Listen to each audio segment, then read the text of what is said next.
class 10th we'll focus on the mole concept, and in mole concepts most of the topics are being removed from your syllabus, but part B you'll see, that is your schizometry 1, which is about just now I am taking about percentage composition. This is the numerical portion which you have to focus, and this portion I am taking the few part of from it. I am not going towards empirical and molecular formula, topic is big, but still this portion I am talking about. So in this percentage composition we will see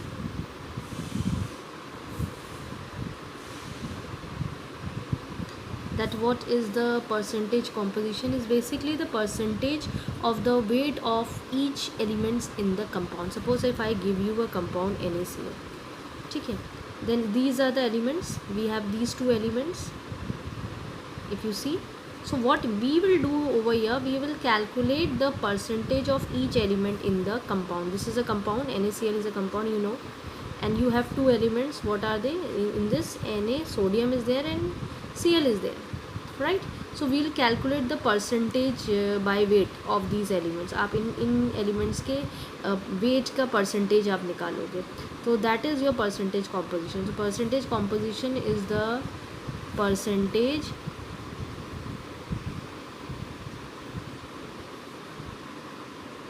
by weight of each elements in the compound. So they have given you a formula also. Percentage composition का जो formula होता है is equals to weight of the element in one molecule of the इसी है of the compound multiply by 100 divided by gram molecular weight of the compound. ये formula होता है, ठीक है. Wait of the element in one molecule of the compound upon gram molecular weight of the compound into 100. Now let's focus on this thing. जैसे आपने for example, जैसे अब हम एक जनरल एग्जांपल लेते हैं. Suppose you get 9 out of 10 in your test, in unit test, ठीक है. And I ask you please give me the percentage composition. तो आप क्या करोगे? Marks obtain upon total marks into 100 करके सीधे मुझे 90% का आंसर दे दोगे. यही चीज़ आपको यहाँ करनी है परसेंटेज कॉम्पोजिशन में, कि जो भी आपका मार्क्स एलिमेंट का है, सपोज करो NaCl का है, अब Na एलिमेंट का हमने पूछा, तो इसके जो है मार्क्स वो और डिवाइडेड बाय इसका टोटल मार्क्स और इंटू 100 कर देंगे तो परसेंटेज निकल आएगा आपका. This is the way. ये मैंने एक शॉर्टकट बताया आपको जो आपको याद करने के लिए आसानी देता है, ठीक है. So this way we have to focus. Now this is the question that is given in your book. Calculate the percentage by weight of carbon in carbon dioxide. So first of all what you have to do, you have to calculate the molecular weight of CO2. Write down carbon dioxide.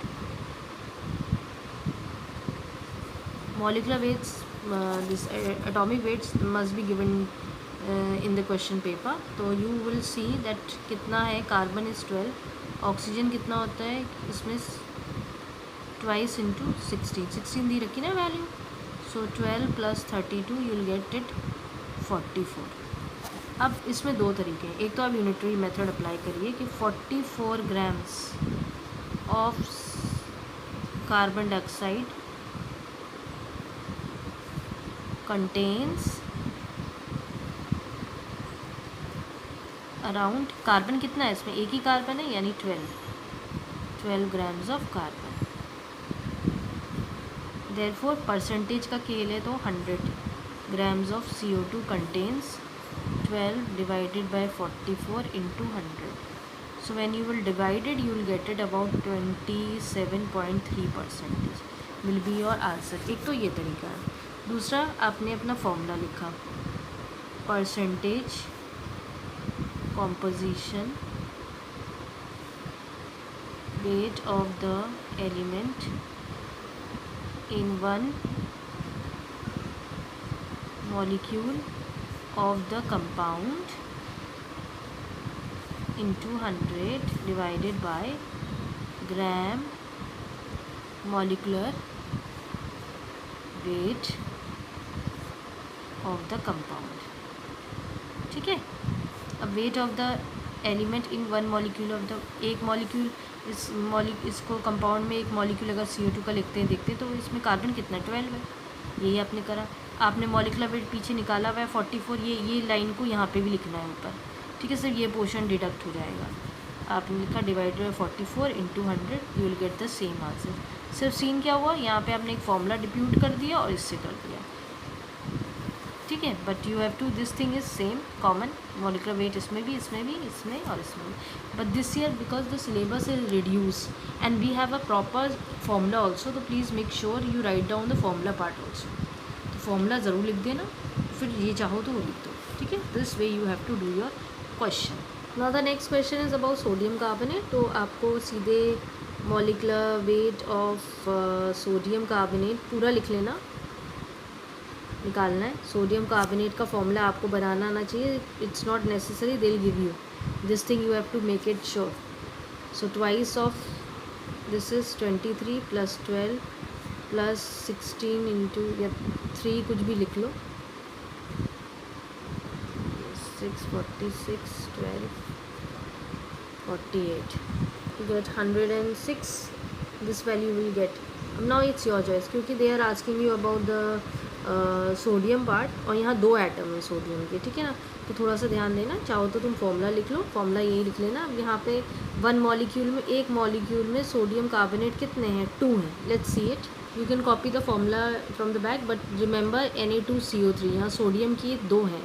So twice of 23 रहेगा और total value आपने 106 निकाली थी, into 100 आप कर लीजिएगा. So when you will calculate it, so you will get an answer that is around I think 65.85%. नहीं ये नहीं आएगा, sorry. you will get 43.4% of sodium will be there. ये आप कैलकुलेट कर लेना तो ये आपको आंसर मिलेगा. मेक श्योर दैट फॉर्मूला, अगर फॉर्मूला आप लिख रहे हो तो फॉर्मूला कौन सा है, this is the formula you are following. ये फॉर्मूला लिख दीजिएगा. लेकिन यहाँ पे 2 टाइम्स, क्योंकि 2 एटम्स है ना यहाँ पे आपके सोडियम के, तो 2 इंटू 23 रहेगा और नीचे तो वही टोटल वैल्यू आएगी 106 इंटू 100. ये फॉर्मूला लिख के वो पोर्शन लिख दीजिएगा. Either you follow this thing और you can go for the same thing that around 44, क्योंकि 106 थे हमारे. तो follow this. 106 grams of sodium carbonate contains sodium that was twice into 23 grams था ना. Therefore 100 grams of sodium carbonate contains sodium. 2 into 23 into 100 divided by 106, वही हमारा आ जाएगा around 43.4%. यही जाएगा. either you follow this unitary method or you follow the formula pattern. It's okay with you. So this way you can make your point, your this thing. This was your third question in the book only. Aluminium nitrite इन्हें दिए रखा है. Aluminium को आपको find out करना है इन aluminium nitrite. और Al की value they have given you about 27, N की वैल्यू अपनी 14. वही निकालिए अपना molecular weight of aluminium nitrite जो कि AlN है. 27 प्लस 14 करिए, कितना हो रहा है, 7 8 9 10 11 3 4 41 हो गया. बस अब अपना यूनिटरी मेथड लगा दीजिए, चाहे फॉर्मूला लगा दीजिए, इट्स योर चॉइस. तो अगर 41 grams of aluminium nitrate contains aluminium, कितना है एल्यूमिनियम 27 दिया रखा है. Therefore 100 grams contains air is 27 into 100 divided by 41. इसको डिवाइड करके देखते हैं. So you can do it. 65.85% आपकी वैल्यू आ जाएगी. तो this way you can do the questions. Now let's focus one more important question. Let's talk about one more question about this thing. Calculate the percentage of pure aluminium, 10 kgs of aluminium oxide of 90% purity. Now please remember, it is not 100% pure. salt given to you. So first your thing, you should know how to calculate the molecular weight of Al2O3. So please, 2 atoms of Al, value 27 is given to you. 3 atoms of oxygen, 16 has been given to you. 54 plus 48, it's about I think 102 is being given to us, the molecular weight. Now over here, 102 grams of aluminium to oxide contains your aluminium is about, there are 2 atoms of aluminium na? So we have 54 grams. Therefore it is not, again I am telling you, it is not 100% pure नहीं है ये, 90% pure है.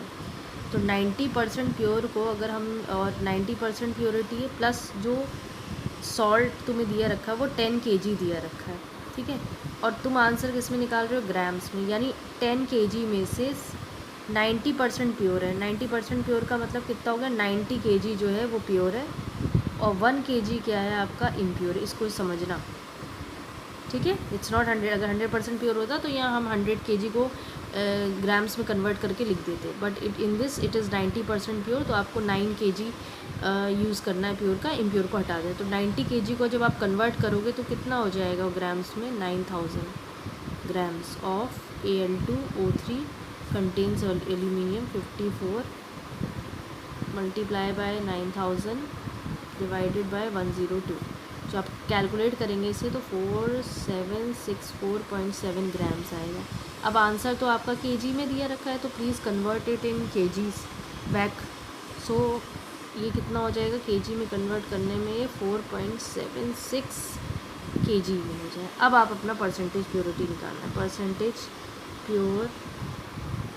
Percentage of pure aluminium in 10 kg. अब तो आप purity कर ही चुके हो ना, 10 kg ऑफ Al2O3. अब कोई इशू नहीं है. अब 4.76 10 kg में कितना होगा परसेंटेज आपका, 47.6% आपका आंसर आ जाएगा ऑफ प्योर एयर, ठीक है.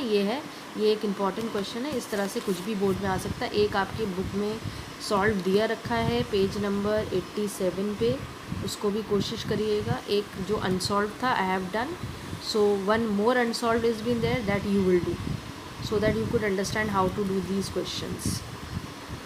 आई am just giving you a hint of question number 6, क्योंकि इसी बेसिस पर है. इसमें जो आपका परसेंटेज है प्योर सैम्पल का वो 55% है. इसमें 10 kg वगैरह नहीं है, तो आपको इसी बेसिस पे करके करना है. तो try to do it. If you will unable to do that then I will tell you, but before that you do the questions from question number 1 to 6, right, and practice that. And then if you are getting any problem in this, then you ask me. After that I'll tell you.